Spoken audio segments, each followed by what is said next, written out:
J'étais le premier de Polytechnique, je crois. Les tâches étaient principalement d'aider les gens dans les divers projets qu'ils entreprenaient.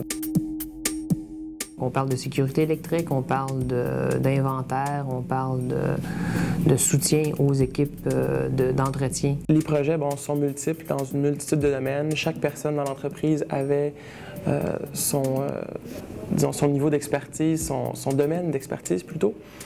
Et donc, j'allais tout simplement, au départ, bien sûr, on m'a aiguillé vers certaines personnes selon mes intérêts. Et par la suite, j'allais de moi-même vers les gens. Principalement, on a apprécié ses qualités de souplesse, d'autonomie, d'initiative et d'entre-gens aussi. Au cours de mon premier stage, les mandats qui m'étaient confiés étaient beaucoup plus ponctuels qu'au cours de mon deuxième stage. On lui a confié un mandat drôlement plus costaud qui était celui d'implanter différentes mesures de gestion. Je travaillais autant avec des vice-présidents en finance de l'hôpital que des médecins, que des techniciens de laboratoire, techniciens en génie biomédical,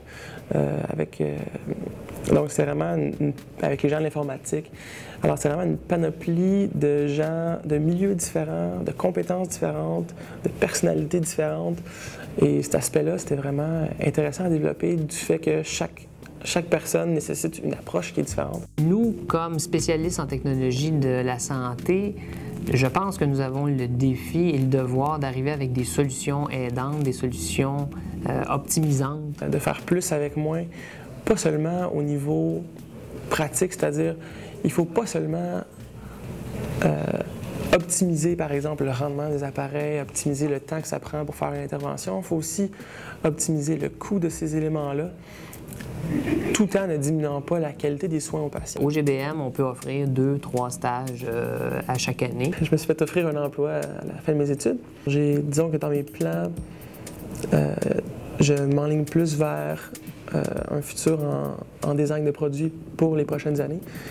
Mais disons, d'ici une dizaine d'années, je me vois très bien retourner dans le monde de la consultation.